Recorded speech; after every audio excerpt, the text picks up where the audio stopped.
The Lennox mansion always looked silent in the early afternoons, but on that particular Tuesday, the silence felt suspicious, too still, too unnatural, like the house itself was holding its breath. Sabrina Lennox stepped through the grand entryway, the weight of a 12-hour workday pressing behind her eyes despite the fact that she had come home 2 hours earlier than usual. Her heels clicked sharply against the marble floor as she walked down the hallway, mentally rehearsing the emails she still needed to send, the board decisions still pending. Work had become her language, her escape, the only realm where she never failed. But then she heard it. A sound so foreign, so unexpected, that she stopped in her tracks as if an invisible force had grabbed her by the shoulders. Laughter. Not hers, not a visitor. Julian's. Her 6-year-old son, whose laughter had once been the background melody of her life, back when everything felt easy and possible, now had not smiled genuinely in months. Since Duchenne muscular dystrophy began stealing his legs, stealing his strength, stealing pieces of him, one muscle fiber at a time, laughter had vanished from her home like a ghost that no longer belonged. Yet the laughter she heard now was bright, alive, free. It froze her blood. Slowly, cautiously, as though approaching a wild animal that might flee at the slightest sound, Sabrina walked toward the half-closed door of Julian's room. She pressed her palm lightly against the wall, steadying her breath, and looked through the narrow crack. What she saw made her body go cold. Inside the room, kneeling on the soft therapy mat, was Elliot Hayes, the janitor. But he wasn't sweeping, mopping, or cleaning. He was guiding Julian's frail legs through a series of controlled motions, supporting the boy's knees gently but firmly, his movements precise like a trained professional. His voice was low, patient, humming a steady tune under his breath to keep Julian calm and focused. "You're doing great, little man. Remember what we practiced yesterday, just a little lift, that's it. You've got this." Julian giggled, breath hitching with excitement, as he lifted his trembling legs a few inches. His face lit up with a joy Sabrina had forgotten he was still capable of. For a full 5 seconds, Sabrina forgot to breathe. There were so many emotions colliding inside her she couldn't separate them. Shock, fear, anger, confusion, and then something worse. Something that hit deeper, sharper. Jealousy. Elliot, her janitor, was making her son smile, making him move, making him hope. A janitor. Her heart hammered furiously in her chest as she pushed the door open. "What do you think you're doing?" Her voice sliced across the room like a whip. Julian flinched. Elliot froze, his hands still gently cupping the sides of Julian's legs. He turned, his expression startled but completely calm. "Mrs. Lennox, I can explain." "You'd better," she snapped, stepping forward. "Right now." Elliot carefully shifted Julian back into a comfortable seated position, whispering, "You did great. I'm proud of you." Then he stood. He was taller than she remembered, his presence strangely steady for someone who was supposedly caught breaking boundaries. His brown hair was messy, his blue eyes calm, apologetic but somehow unafraid. "I wasn't trying to overstep," he said quietly. "Julian was having a rough morning. I saw him frustrated and you decided to play doctor," Sabrina spat. "You're not trained, you're not authorized. You clean floors, Elliot, that's it. Who gave you permission to touch my son?" Julian's tiny voice broke through before Elliot could answer. "Mom, he was just helping me." Sabrina didn't look at her son, not because she didn't want to, but because she was terrified of what she'd see. Terrified that the light in his eyes wasn't because of her. "Sweetheart," she said tightly, "go to your room, we're talking." Julian's smile vanished instantly. He lowered his head, rolled his wheelchair slowly toward the door, and disappeared into the hallway. The sound of his wheels squeaking faded into silence. Sabrina turned back to Elliot. "Explain." Elliot didn't flinch, didn't raise his voice, didn't defend himself. My daughter, he said softly, was born with autism and severe motor delays. My wife was a therapist. She taught me how to help our girl. Your daughter has nothing to do with my son, Sabrina snapped. No, Elliot agreed, but compassion does. She stiffened. Elliot continued, his voice steady but filled with a quiet intensity. I saw Julian trying. I saw him pushing himself alone. I wasn't replacing the therapists you hired, Mrs. Lennox. I was just trying to help a little boy who needed encouragement. Encouragement requires touching him, she fired back. Yes, Elliot said. Because when a child with muscular issues tries to move alone and fails, they stop believing they can do anything at all. He needed support. He needed guidance. And he needed someone to believe he could do more than he thinks. Her breath hitched, not in anger, but in something dangerously close to recognition. What gives you the right? She whispered. Elliot hesitated. His jaw tightened, his gaze briefly flicking to the floor before returning to hers. Nothing gives me the right, he said quietly, but compassion gave me the responsibility. The words cut through her like a blade. But her mind latched onto something else, something that didn't fit. You said your wife taught you. With what? You talk like a trained therapist. Elliot's shoulders tensed. He lowered his gaze. I learned out of necessity, he said, not professionally. You used professional techniques, Sabrina insisted. You referenced muscle groups, tension points, extension methods, none of which a janitor should know. I didn't mean to alarm you, Elliot murmured. I never wanted to cross boundaries. I just wanted Julian to feel proud of himself again. Sabrina felt something unravel inside her. Rage blended with guilt, blended with an ache she didn't want to name. You will not touch him again, she whispered harshly. Do you understand? A shadow crossed Elliot's eyes, hurt, but not hostility.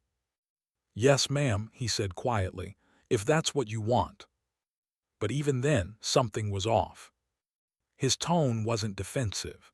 It wasn't resentful. It was resigned, as though he was used to being misunderstood, as though he had been here before, in someone else's home, someone else's judgment, someone else's world where he didn't belong. She dismissed him with a shake of her hand. Get out, I need to think. He nodded, stepped out silently, and closed the door behind him.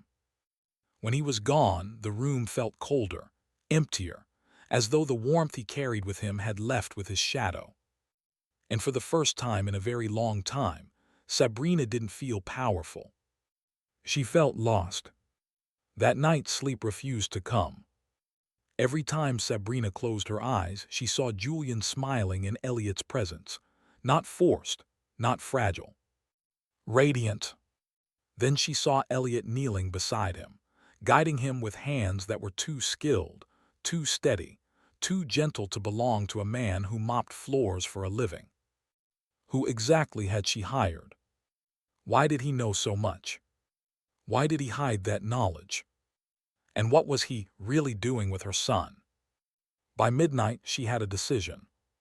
She opened her laptop and pulled up the mansion's security system. With a few keystrokes, she granted herself access to every camera angle throughout the house. She told herself it was for Julian's safety. But deep inside, she knew it was something else. She wanted to know the truth about Elliot Hayes. For 2 days, she watched him carefully. Every movement, every gesture, every moment he spent interacting with Julian. And to her shock, there was nothing suspicious. Nothing inappropriate, nothing concerning. What she saw instead left her chest tight. He arrived every day 1 hour early, unpaid. He stayed every evening 30 to 40 minutes after his shift, still unpaid.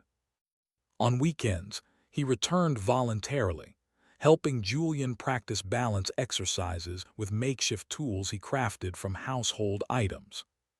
He never rushed Julian, never forced him, never treated him as fragile or incapable. He spoke to him like he was strong, like he was brave, like he was enough.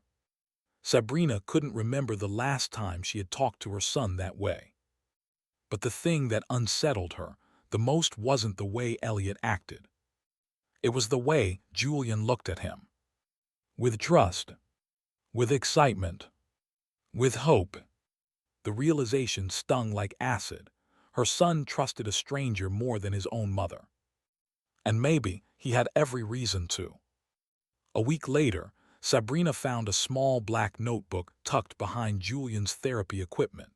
She recognized Elliot's neat handwriting at once. Inside were detailed notes, every exercise Julian performed, how many seconds he held a pose, whether his mood was stable before and after, how his breathing changed, how his confidence wavered or strengthened. Julian held his balance for 3 seconds today, smiled afterward, said he felt bigger. He lifted his left arm 5 times with no assistance. He wants to try walking again someday. Every line was written with patience, with observation, with love. Sabrina closed the notebook gently, pressing it to her chest. No professional therapist had ever written with that much feeling. And still, one question tormented her. Who exactly is Elliot Hayes? On a cloudy Thursday, Sabrina followed him after his shift. She kept her distance, her luxury car crawling through the streets of Los Angeles as Elliot took 2 buses to a tiny, run-down neighborhood in Burbank. He walked into a modest apartment building, a place so small and plain that Sabrina's heart tightened with guilt. Then, 10 minutes later, he emerged with a little blonde girl holding a stack of color pencils. Nora, Elliot's daughter. The little girl walked a few paces behind her father, not touching him, eyes downcast as if afraid to meet the world. Sabrina watched them head to a nearby park and settle onto the grass.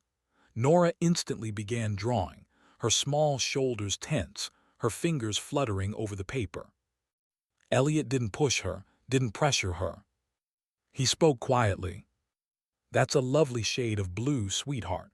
Looks like the sky." Nora didn't respond, but her posture softened.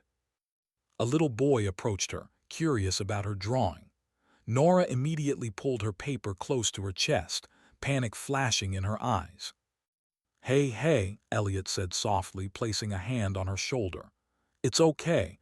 You can say no if you want, or you can show him if you feel ready." Nora trembled, then slowly lowered the drawing. "That's beautiful," the little boy said before running off. Nora's face glowed. Elliot pulled her into a gentle hug, whispering, "I'm proud of you." Sabrina felt something painful twist inside her. That was love, the kind she had forgotten how to show, the kind she feared she no longer knew how to give. She approached Elliot after a long moment. He stiffened when he saw her, standing abruptly. "Mrs. Lennox, what are you doing here?" Sabrina crossed her arms, masking her guilt with steel. "I want to know why you care so much about my son." Elliot blinked, startled. I don't understand." "You spend hours with him. You go out of your way for him. You risked your job helping him. Why?" she demanded. "What do you want from me?" Elliot slowly glanced at Nora, drawing quietly on the blanket.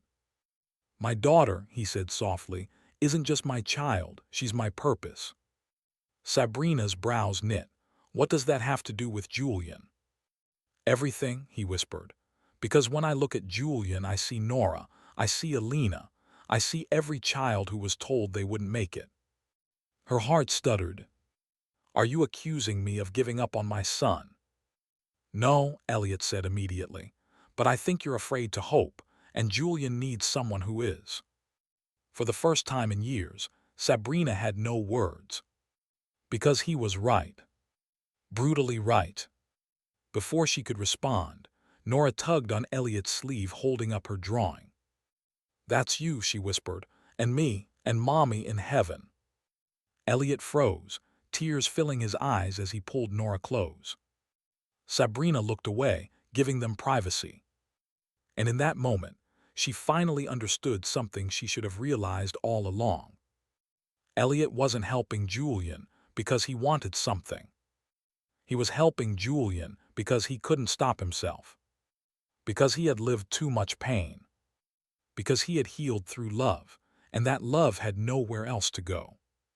But even that wasn't the end. A deeper secret still waited to be uncovered. And when Sabrina finally discovered it, her entire world would change. Rain drifted across the cemetery trees as Marcus Harrison stood frozen in front of the gravestone, unable to speak, unable to breathe, unable to decide if he just stepped into a nightmare or a miracle. The man holding the child, this janitor, this stranger, had looked at him with a guilt so raw it sliced straight through Marcus's spine. And the girl had his grandmother's eyes, Harrison eyes, the same deep hazel with a golden ring near the center that only bloodlines could explain. The same eyes his daughter Isabel never had the chance to show him at this age. Time stuttered. He couldn't hear the rain anymore, couldn't feel the cold, couldn't process the giant, universe-shifting possibility that stood 2 feet in front of him. "Who is she?" Marcus finally asked, his voice cracking in a way it hadn't in years. He had given speeches to thousands, negotiated billion-dollar deals, survived a custody war that broke half of him, but this question felt heavier than all of it. Grant hesitated. His arms tightened around the little girl as if she might disappear if he loosened his grip. "Her name is Amara," he said softly. The name tore through Marcus like a bolt of electricity. Isabel had once told him, back when they were young and broken and dreaming of futures they weren't brave enough to build, that if she ever had a daughter, she would name her Amara, because it meant eternal or immortal in some languages. He swallowed hard. Why is she here? Why at Isabel's grave? Grant didn't speak. Instead, he lowered his head as if bracing for judgment he had already been carrying for years. The girl, Amara, lifted her face from his shoulder and looked at Marcus with eyes far too old for her age.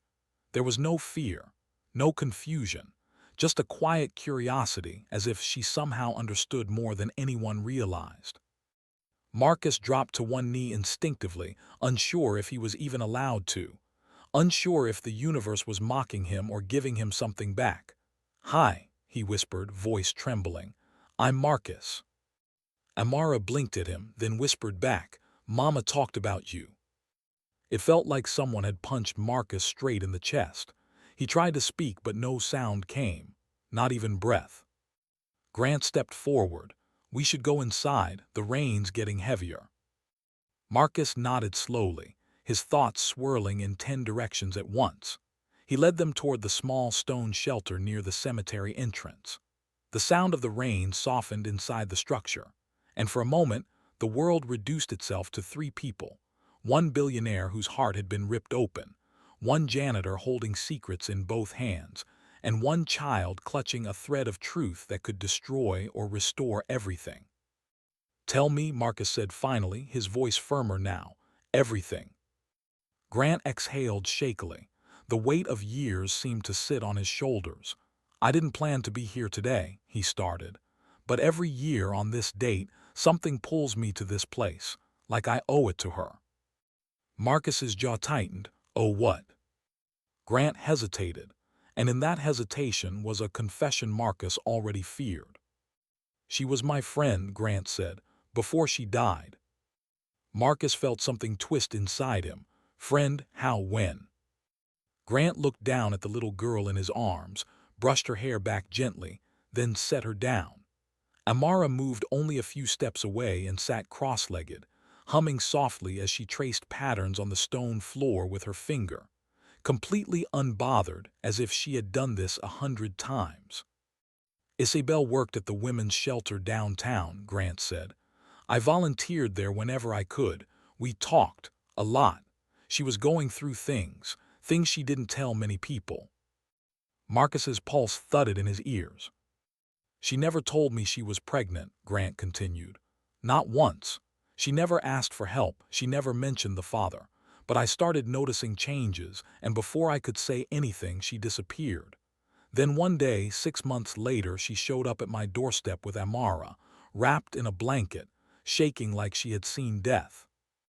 Marcus leaned forward, breath unsteady. "Why come to you?" "Because I was the only person she trusted left," Grant whispered. "She told me she couldn't stay, that someone was looking for her, that she had made mistakes she was trying to escape from, and she begged me to take care of her daughter." Marcus's throat tightened painfully. "She just gave her to you." "It wasn't like that," Grant said quickly. "She loved her more than anything. I saw it in her eyes, but she said she wasn't safe, that Amara wasn't safe with her, and then she was gone. I thought she'd come back. I thought it was temporary." He looked up at Marcus, guilt flooding his expression. "I didn't know she'd die 2 weeks later."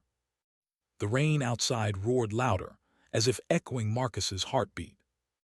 "You should have come to me," Marcus said, his voice low but shaking with controlled emotion. "She was my daughter. Amara, she's mine, isn't she?" Grant froze. Amara, still drawing imaginary shapes on the floor, looked up and answered softly before Grant could. "Mama said my daddy was rich, but sad." Marcus felt the world collapse around him. He covered his mouth with his hand, eyes burning. Grant rubbed his forehead. "I suspected. After she died, I saw your name in the obituary message she left behind. And the way she spoke about you, I should have found you, I know that, but—" He exhaled heavily. "I was scared." "Scared of what?" Marcus snapped, not out of anger at him, but at everything he had lost. "Scared you'd take her away," Grant said honestly. "She became my whole life, my reason to wake up. I didn't want to lose her too." Marcus stepped back, chest rising and falling with deep, uneven breaths.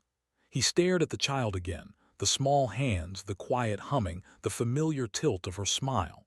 A piece of Isabel living, breathing, laughing right in front of him, stolen by fate, by fear, by 1,000 missed chances.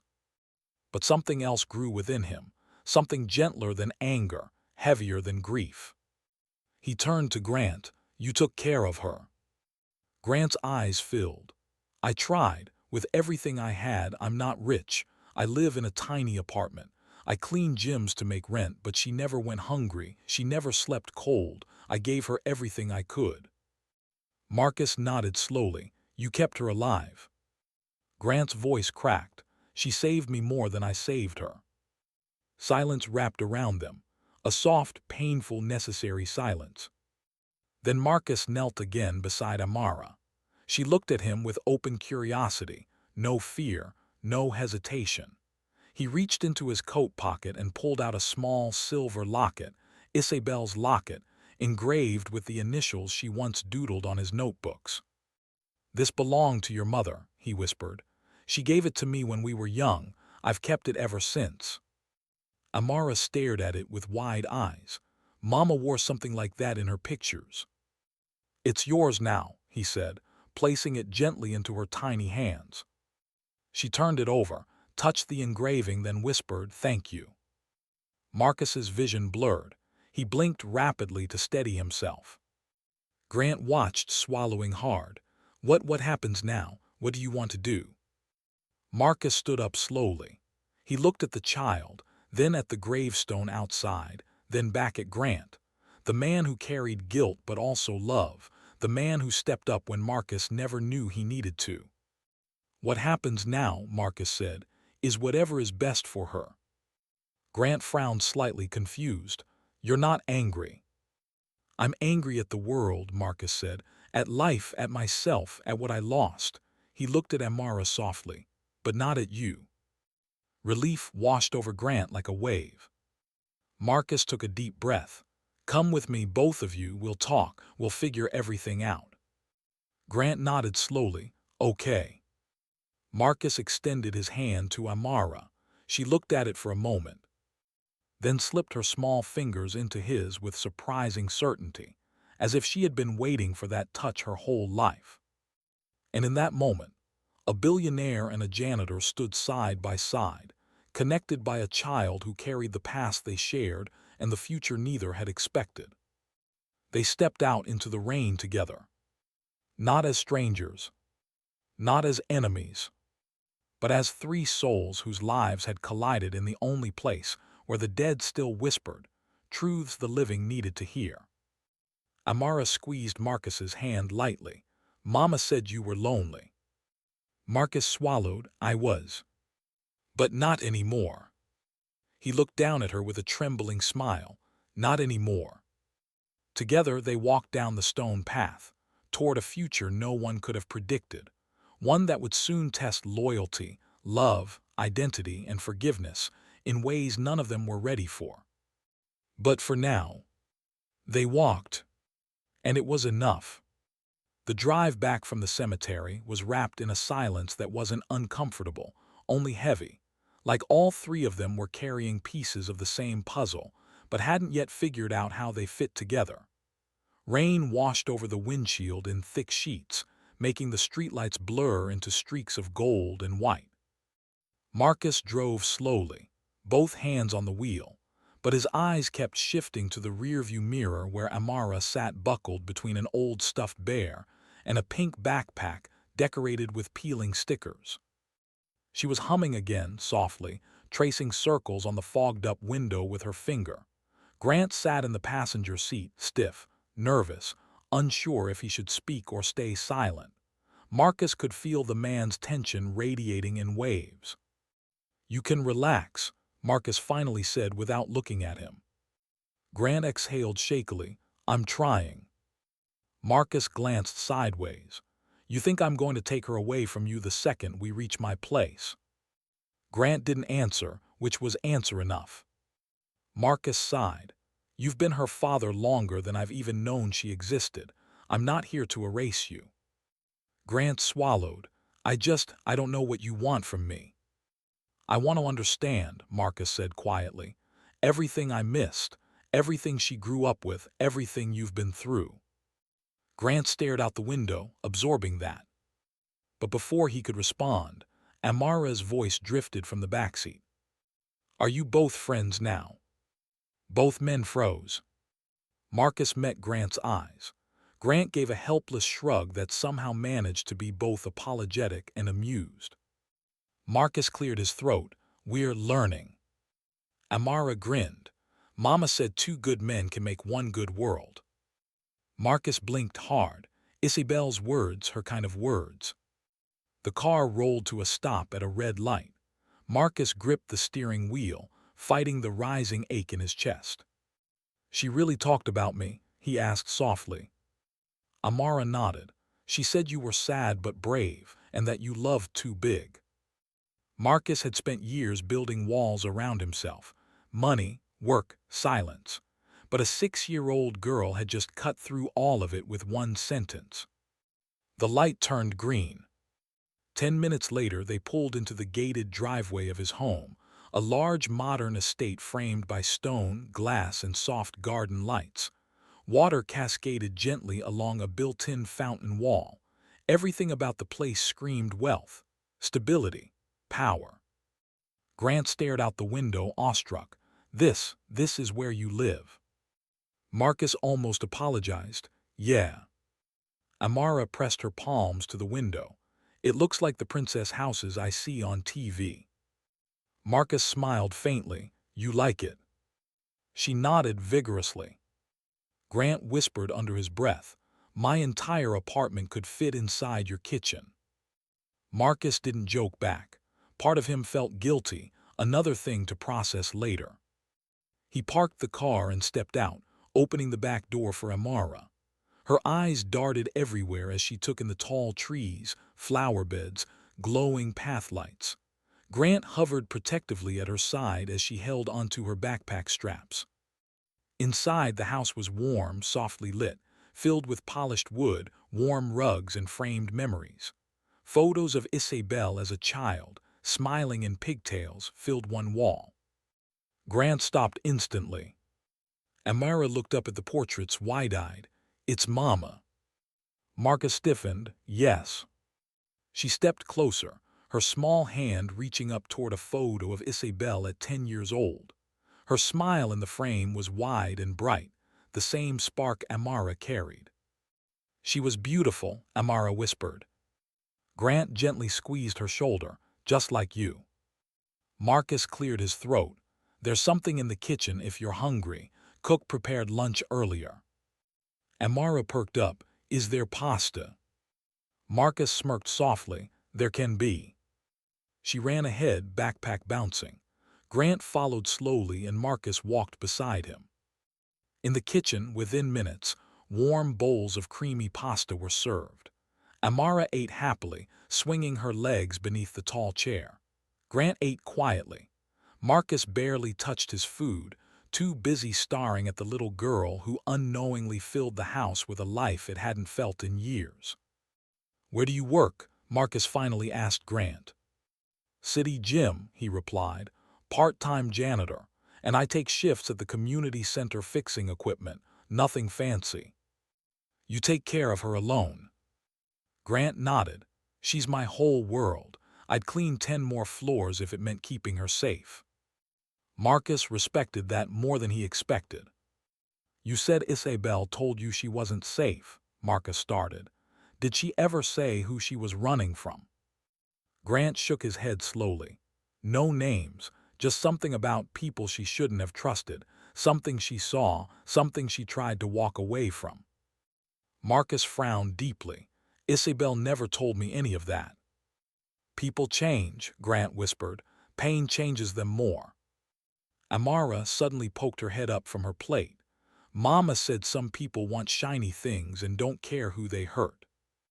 The men exchanged a glance. Children remembered more than adults realized. Marcus leaned forward. "Amara, did she ever tell you who those people were?" Amara shrugged. "No, she just said they were bad." Grant rubbed his forehead. "I've always wondered if maybe she had gotten mixed up with someone dangerous." Marcus's stomach tightened. Isabel had always been kind, but she also had a habit of trusting the wrong people when she was hurting. He stood up and paced slowly. "I need to know what happened to her, why she left, who she was scared of." Grant looked worried. "What if digging puts Amara at risk?" Marcus stopped. "Then we protect her together." Grant was taken aback by the word together.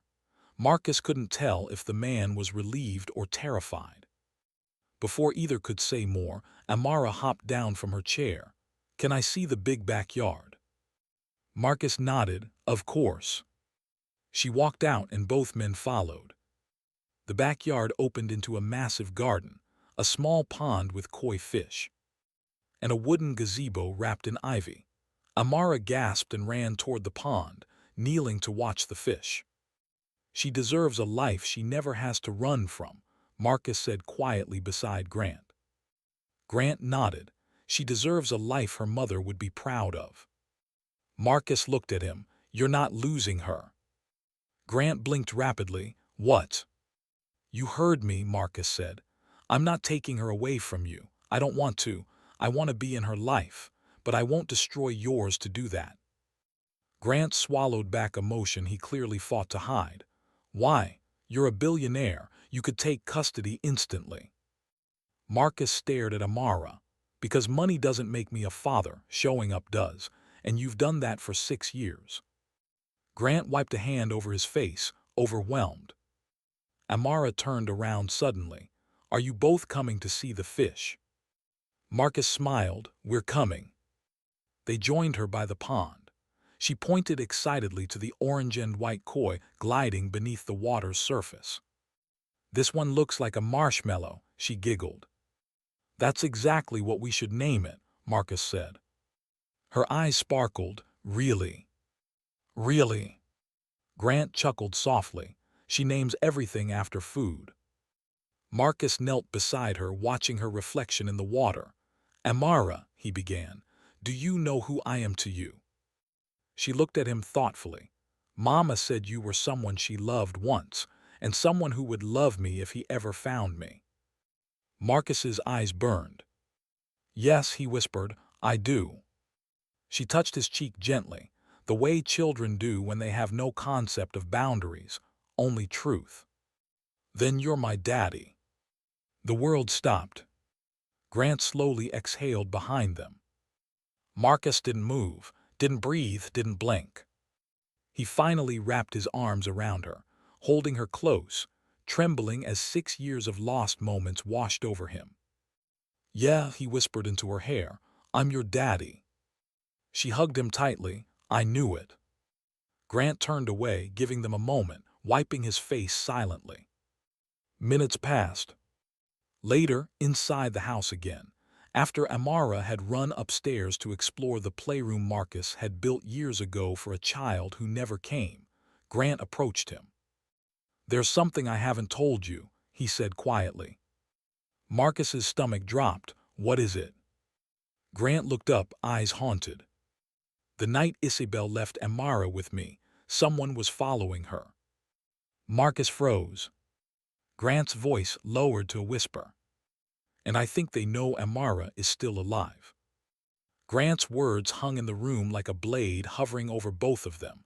Marcus didn't move, didn't blink. Every muscle in his body tightened as though bracing for an impact that hadn't yet come. "What do you mean someone was following her?" he asked, his voice sharp, controlled but only barely. Grant's chest rose and fell with uneven breaths. "She showed up at my door shaking, looking over her shoulder every few seconds. She said she didn't have time, that she needed me to take Amara quickly." Marcus felt a coldness spread through him. "Did you see anyone?" Grant hesitated. "No, but I heard something." He ran a hand through his hair. Tires screeching, a door slamming, footsteps on the gravel. "She shoved Amara into my arms and told me not to open the door for anyone, not even for her, unless she knocked 3 times, paused, then twice." "That's specific," Marcus muttered. Grant nodded. "It scared me and she never came back. I thought maybe she panicked, maybe it wasn't what it seemed." He swallowed. "But 2 days after she died, someone came asking questions." Marcus stiffened instantly. "Who?" "A man, expensive suit, clean shoes, no umbrella even though it was raining. He knocked. Asked if I'd seen a woman matching Isabel's description. Said she owed money." Grant shook his head. "But it didn't sound like debt. It sounded like a threat wrapped in politeness." Marcus paced, mind flashing through every possibility. Old connections, mistakes Isabel might have made. People who might have used her softness, her loneliness, her desperation. "What did you tell him?" Marcus asked. "That I didn't know her," Grant said, shame flickering in his eyes. "I lied, I had to." Marcus stopped packing. "No, you protected her, and Amara." Grant exhaled slowly. After that he came again, twice, then stopped. Marcus rubbed his temples. A burning tension pressed behind his eyes. "Did Isabel ever tell you anything? Any names? Any hints?" "Nothing clear," Grant replied. "But once, she mentioned something about someone promising her help, promising her work, and then not letting her leave." Marcus froze. Not letting her leave. His jaw clenched. Human trafficking. Grant nodded reluctantly. "It crossed my mind, but I couldn't confirm anything. I had no proof, and I didn't want to drag Amara into something ugly." Marcus stood still, heart pounding slow and heavy. Isabel had been fragile, trusting, trying to rebuild her life. She could have easily fallen into the wrong hands. A dark fury rose in him, quiet, controlled, lethal. He wasn't going to let any of that touch the little girl upstairs. "We need to be careful," Marcus said. "If those people think she's alive." Grant interrupted softly. "I don't think they're looking for Isabel anymore." He hesitated. "I think they're looking for what she left behind." Marcus's stomach tightened. "Amara." Grant nodded. Silence swallowed the room like a shadow. Upstairs, faint laughter echoed, the innocent giggles of a child discovering a room full of toys, unaware of the storm gathering outside her world. Marcus forced himself to breathe evenly. "Did you ever see the man again, or anyone else suspicious?" "Not recently," Grant said, "but I kept moving apartments every 6 months just to be safe." "You lived like that for 6 years." Grant nodded. "I had no choice." Marcus felt an unexpected surge of respect deep in his chest. The man wasn't rich. He wasn't powerful. but he had stood between a child and the world with his bare hands. "Thank you," Marcus said quietly. Grant looked surprised. For what? For keeping her alive, for keeping her safe, for doing what I didn't even know needed to be done. Grant swallowed hard and looked away. A small pattering of footsteps echoed across the hallway. Amara appeared at the top of the stairs wearing a sparkly tiara and holding a toy wand she had found. "Daddy, Grant, come see the room. There's so many toys and a little stage." Marcus smiled despite the weight pressing on him. "I built that room years ago." His voice softened. "I thought my daughter might live here one day." Amara's eyes twinkled. "She does now." The sentence hit Marcus right in the chest. He forced his expression steady. "We're coming," he said, motioning Grant to follow. They walked upstairs where Amara was twirling on the small playroom stage, sparkling under soft lights. The room was painted with stars and cloud murals, dreams he thought he'd lost years ago, now suddenly alive again. "She loves it here," Grant whispered. "She feels safe." Marcus nodded. "She deserves to." But safety wasn't guaranteed. Not yet. A knock suddenly echoed through the house. A heavy knock. 3 slow thuds. Grant froze, Marcus froze. Amara continued twirling, oblivious. Marcus exchanged a tense glance with Grant. "Are you expecting anyone?" Grant shook his head quickly. "No, no one knows I'm here." Marcus inhaled sharply. "Stay here. Don't let her out of your sight." Grant nodded nervously and moved toward Amara, gently pulling her behind him. Marcus descended the stairs quietly, every instinct sharpened. He approached the door with precise, soundless steps. Through the frosted glass, a blurry silhouette stood, tall, broad-shouldered, motionless.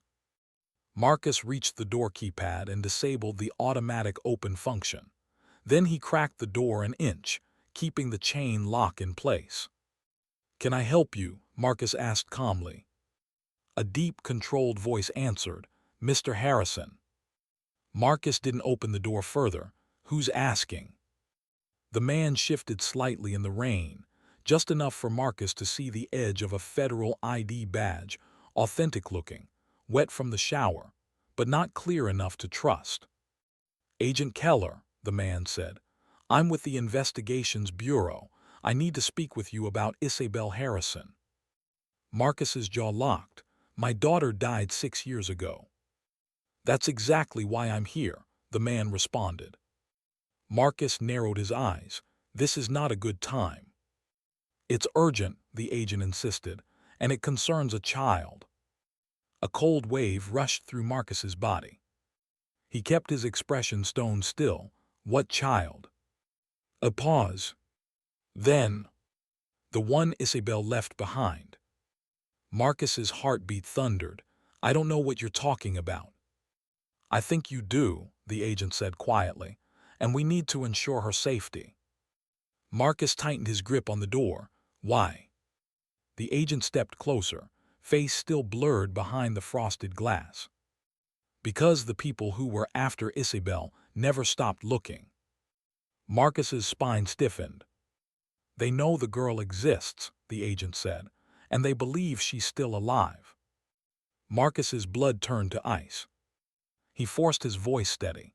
"If you're real, show your credentials through the gap."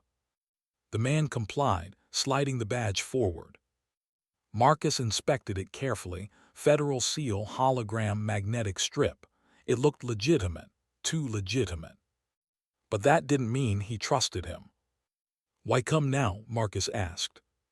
"Because last night," the agent said, "one of our informants reported movement. The group Isabel was running from has resurfaced, and they're looking for the child." Marcus's fingers tightened around the door frame. "Mr. Harrison," the man continued, "we believe the girl is in danger." Marcus did not open the door. "If that's true, why come alone?" "I'm not alone," the agent said. "There's a team down the street." Marcus's heartbeat slammed harder. He had 2 choices. Trust this man, or assume this was exactly the kind of trap Isabel had died trying to escape. He made his decision. "Come back with a warrant," Marcus said, voice cold as steel. "Until then, stay away from my house." He closed the door before the agent could respond. The lock clicked. Marcus stood still for 3 seconds, 4 or 5. Then he sprinted up the stairs.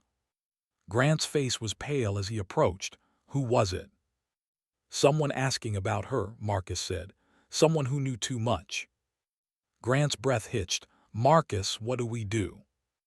Marcus looked toward the playroom where Amara was now sitting cross-legged, coloring stars on a sheet of paper, humming peacefully, completely unaware of the danger lurking outside her new world. He closed his eyes, then opened them with a resolve that could break mountains. "We protect her," he said. Grant nodded. "How?" "With everything I have," Marcus said, "and everything you've already given." He walked into the playroom and knelt beside Amara. She looked up and smiled. "Can we stay here forever?" Marcus ran a hand through her hair. "Yes," he whispered, "I'll make sure of it." But the truth echoed silently in his mind. Forever might not be long. Not with the ghosts of Isabel's past waking up. Not with powerful men searching for the girl who shouldn't exist. Not with danger standing at his front door. Not unless he fought back. And this time, he wouldn't lose. The morning after Amara's recovery felt strangely still, like the world itself was holding its breath. The hospital corridor outside Marcus's suite was finally quiet, stripped of the chaos, panic, and sleepless footsteps that had carved deep grooves into everyone's spirit. For the first time in days, sunlight slipped through the blinds without being met by fear. It stretched across the floor in warm stripes, painting the room in something that felt close to hope. Marcus didn't sleep the entire night. He sat beside his daughter, watching the rise and fall of her chest, steady, rhythmic, alive. Every breath she took felt like a small miracle. Every twitch of her fingers, every flutter beneath her eyelids tore him apart in a new way. Gratitude, regret, exhaustion, relief, all clashing violently inside him until he didn't know what to feel anymore. His mother sat in a chair near the window, hands clasped, as if still praying even though the worst had passed. Catherine leaned against the far wall, her arms wrapped around herself, her face unreadable, caught somewhere between fierce love and heartbreak. And Grant sat closest to Amara, holding her hand in both of his head bowed as if memorizing every detail. Not touching her possessively, not claiming anything, just staying close enough to protect her, far enough not to overstep. The monitors beeped softly. A nurse slipped in, checked the IV line, smiled gently at the family, then walked out without a word. Everything felt fragile, like speaking too loudly might shatter the thin peace floating in the room. After an hour of silence, Amara stirred. Her lashes fluttered, her fingers flexed. A quiet sound, half sigh, half question, slipped from her throat. Marcus's breath broke. He leaned forward, his hand trembling as he touched her forehead. "Amara, baby girl, I'm here." She blinked slowly, the world blurry around her. Her eyes bounced between faces, Marcus, Catherine, Vivian, and then stopped on Grant. Her fingers tightened around his hand. Grant froze, he didn't speak, didn't even breathe, just stared at her, eyes burning. "Hey," Amara whispered, her voice thin, scratchy. "You stayed." A tear slipped down Grant's cheek before he could stop it. "Always." Marcus felt something sharp twist inside him. Not jealousy, not fear, something more complicated, heavier. He knew those weren't empty words. Grant meant them, truly meant them. Vivian exhaled shakily, whispering a thank you God probably heard clearly. Catherine wiped her eyes, pretending she had dust in them. Marcus swallowed hard and brushed a hand through his daughter's hair. "Rest, sweetheart," he murmured. "You're safe." Amara's eyes drifted shut again, but her grip remained around Grant's hand, as if she needed it, as if the connection mattered in ways she didn't fully understand yet. Marcus stood slowly and motioned Grant to follow him into the hallway. Grant hesitated, his gaze stuck on Amara's small hand in his. But eventually, gently, he placed her hand back on the blanket and stepped out. The hallway outside was empty, quiet. Cold tile underfoot, faint hum of hospital machinery buzzing in distant rooms. Marcus walked until they reached a secluded corner near a vending machine. He stopped, turned, and faced Grant fully. His eyes weren't accusing. They weren't angry. They were tired, exhausted in a way that went beyond physical. "Tell me the truth," Marcus said quietly. "Everything." And Grant did. He told him about finding Isabel's diary, about learning the truth too late, about crying at the grave of the woman he once loved, about meeting the little girl with the violet eyes he instantly recognized as Isabel, about how he wished he had known sooner, about how he never wanted to steal, replace, or ruin anything, about how he simply cared. Marcus didn't interrupt, not once. When Grant finished, Marcus let out a long, unsteady breath. He leaned back against the wall, eyes closed for a moment.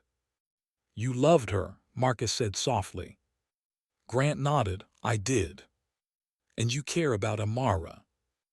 "Yes," Grant answered without hesitation. Marcus studied him for a long moment, long enough that Grant felt the weight of judgment settle over him. But then something shifted in Marcus's expression. Not softness, not acceptance, something closer to recognition. "I almost hated you," Marcus admitted. "When I found out, when I realized how much influence you already had over her. But then," he paused, breathing slowly, "you were there. When I couldn't be, when she needed someone, you protected her. You held her when she couldn't breathe. You sang to her, who sings to someone else's child." Grant looked down. "Someone who cares." Marcus nodded. "Yes, someone who cares." The silence between them hung heavy but honest. "I'm not asking you to step away," Marcus said finally, "but I need to know, what do you want? What do you truly want with her?" Grant swallowed, forcing the words past his tight throat. "I want her safe. I want her happy, that's it. And if she, when she grows, if she wants you in her life." "I'll be there," Grant whispered. "But only if you're okay with it. She's your daughter. I would never take that from you." Marcus's jaw tightened. He looked away for a moment, collecting himself. When he looked back, his eyes were steadier. "I don't deserve her," Marcus admitted. "Not after the mistakes I made, but I'm trying. God knows I'm trying." "You're a good father," Grant said quietly. Marcus huffed a sad laugh. "Funny, I was thinking the same about you." Grant blinked, surprised. Marcus didn't smile, but there was something softer in his face now. Something unspoken but real. "Look," Marcus said, shifting slightly, "I can't rewrite the past. I can't undo the pain Isabel carried, but I can choose what happens next. And you," he paused, "you've already proven where your heart is." Grant's throat tightened. "Thank you." Marcus nodded once. "Let's take this slow, together, for her."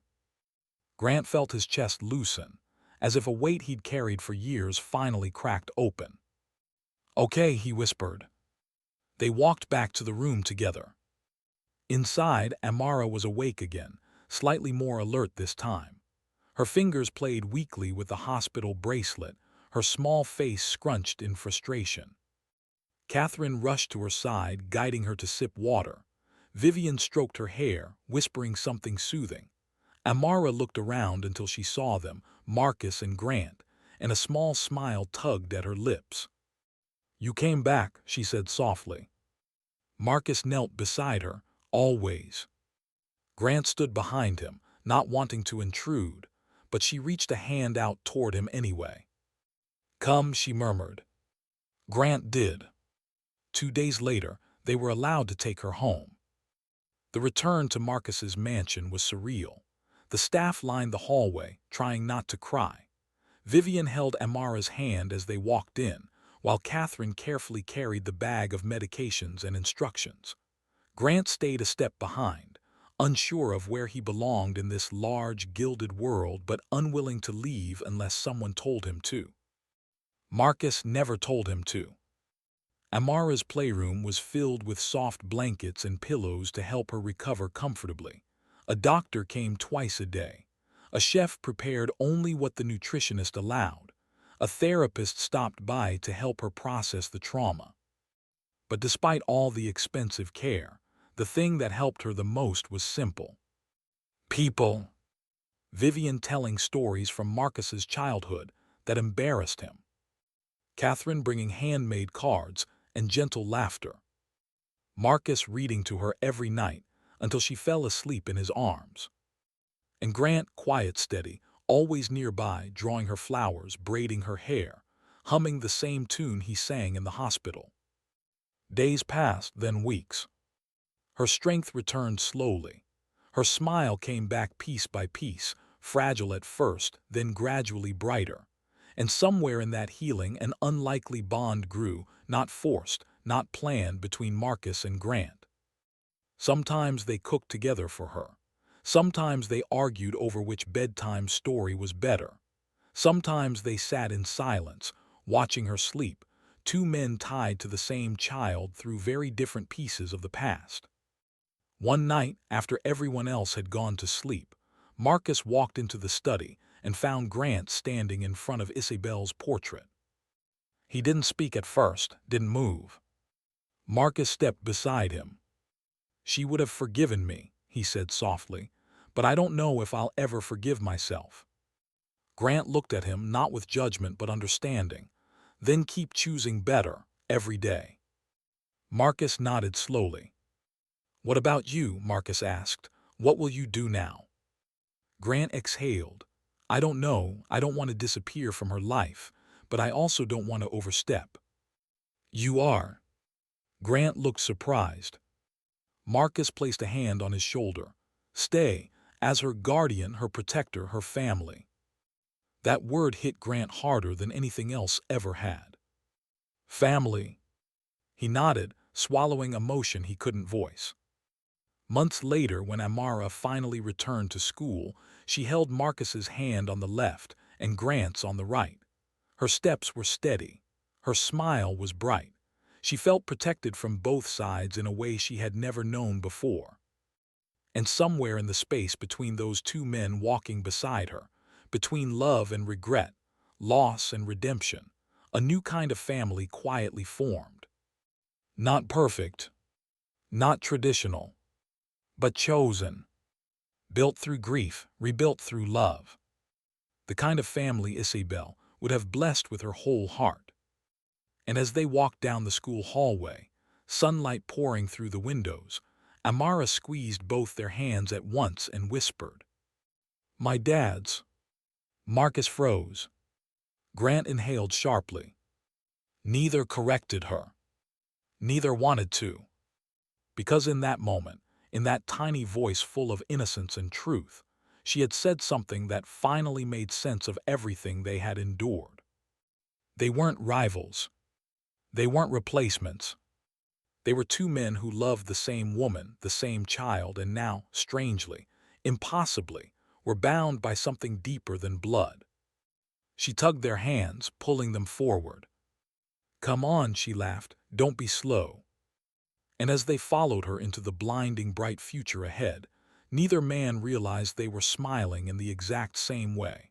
A quiet, grateful smile of men who finally understood that love, in all its complicated shapes, had brought them exactly where they were meant to be. Forever.